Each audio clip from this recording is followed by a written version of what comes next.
eksperimen membuat es krim tanpa kulkas. Tujuan dari eksperimen kali ini adalah untuk membuktikan bahwa sifat koligatif larutan berfungsi atau tidak.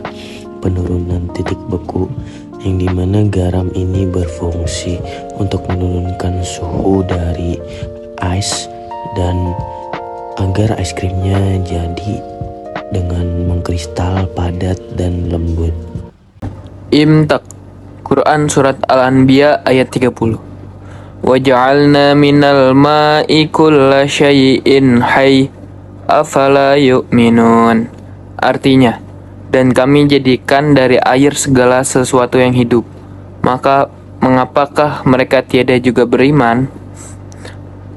Maksud dari ayat tersebut adalah air adalah sumber kehidupan melalui sifat-sifat air, yaitu membeku, mencair, dan melarutkan.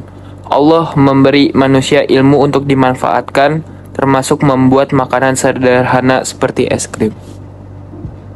Hipotesis, penambahan garam ke dalam es menyebabkan terjadinya freezing point depression, penurunan titik beku, di mana larutan garam air memiliki titik beku yang lebih rendah daripada air murni.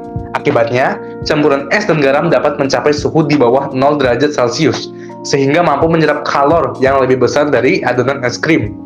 Dengan penyerapan kalori ini, energi kinetik molekul adonan berkurang, membuat adonan lebih cepat membeku dan menghasilkan tekstur es krim yang halus. Assalamualaikum warahmatullahi wabarakatuh. Oke, di sini kami akan melakukan praktik eksperimen apa, Bang? Eksperimen membuat es krim tanpa kulkas. Tanpa kulkas, jadi menggunakan es batu dan garam. Yaitu, sebelum kita melakukan eksperimen, izinkan kami memperkenalkan diri terlebih dahulu. Nama saya Hanito Darmawan. Nama saya Danis Abdul Hamani. Nama saya Madonna ini. Saya Muhammad Dilan. Saya Ustaz Alvira. Oke, jadi enjoy the video. Kita bakal langsung proses eksperimen dan memperkenalkan bahan dan alatnya. Oke, bye-bye. Oke, halo semua. Di sini saya pengen nyebutin alat dan bahan-bahannya yang buat kita perlukan di eksperimen kali ini. Untuk bahan yang pertama itu ada es batu. Ya, es batu ini mencocokkan dengan garam kasar. Jadi disatuin gitu ya. Habis itu ada susu. Ini buat bahan utama dari pembuatan es krim, yaitu susu full cream. Dan selanjutnya itu ada wadahnya, bisa lihat di sini. Ada baskom. Dan ini sendok untuk es krimnya. Ini sendok buat ngambil es batu, ditaruh di baskom. Dan ini adalah wadah utama dari pembuatan es krim, yaitu kaleng. Ini adalah konduktor untuk menyalinkan suhu ya, suhu dari es batu ini ke pinggiran dari kaleng tersebut. Jadi bisa membeku dan es krimnya bakal jadi. Dan habis itu ada cup. Ini buat nanti penilaian guru-guru satu persatu. Habis itu yang terakhir ada ziplock, plastik ziplock untuk apa, Bang? Buat masukin susunya. Ya, untuk masukin susunya. Lebih, apa namanya? Higienis lah. Higienis. Ya. Biar nggak terkontaminasi dengan garam ini, biar nggak asin jadi. Mahal. Ya udah tadi. Gula dan vanili untuk menambah rasa, dan gelas ukur. Oke, segitu aja. Lanjut aja kita masuk ke proses pembuatan. Oke. Langkah pertama, tuang susu ke dalam gelas ukur. Masukkan gula dan vanili, lalu aduk hingga tercampur rata.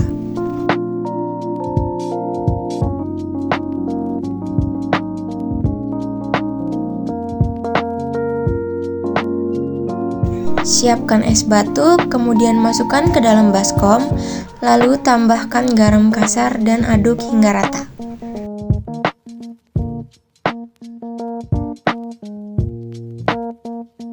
Masukkan campuran susu ke dalam plastik ziplock, tutup rapat agar tidak bocor.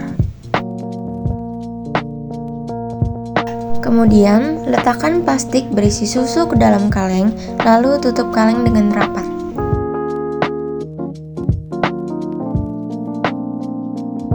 Masukkan kaleng tersebut ke dalam baskom berisi es batu dan garam kasar. Guncangkan atau putar kaleng dengan kuat dan terus-menerus hingga susu membeku dan berubah menjadi es krim.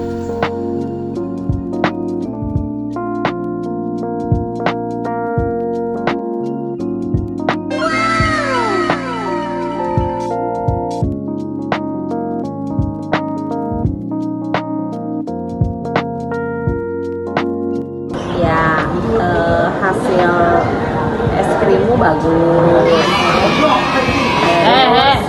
Komposisinya juga pas. Nih hasilnya. Tuh. Rasanya enak. Rate-nya berapa ya? 8,5.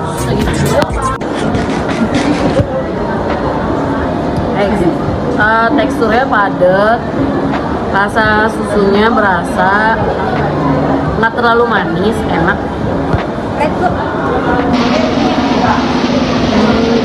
8,5. Bagaimana hasil dari eksperimen ini? Apakah es krim yang dihasilkan sudah mencapai konsistensi yang diinginkan? Hasil dari eksperimen ini cukup memuaskan, karena es krim jadi dengan tekstur yang sempurna dan rasanya juga enak. Es krim juga sudah masuk konsistensi yang kita inginkan. Mengapa kita perlu menambahkan garam dapur ke dalam es batu? Lalu apa fungsi garam tersebut dalam proses pembuatan es krim ini? Nah, jadi tujuan menambahkan garam ke es batu ialah untuk menurunkan titik bekunya, sehingga es krim bisa cepat membeku dan membentuk kristal es. Jika tidak diberi garam, es krim tidak akan membeku. Bongkahan es batu justru mencair karena menyerap panas di sekelilingnya. Jadi dari segi hasil es krim yang dibuat oleh eksperimen ini, mungkin teksturnya agak lebih kurang padat dan kurang mengkristal, dan juga lebih gampang cair. Dari segi rasa sebenarnya nggak ada bedanya dengan es krim di kulkas. Dan untuk kekurangannya mungkin di eksperimen kali ini membutuhkan waktu yang cukup lama untuk membuat es krim. Kalau misalnya di freezer itu membutuhkan waktu yang lebih cepat, jadi lebih tidak menguras tenaga. Apakah ada cara lain untuk membuat es krim tanpa kulkas yang mungkin lebih efisien atau menghasilkan es krim dengan tekstur yang lebih baik?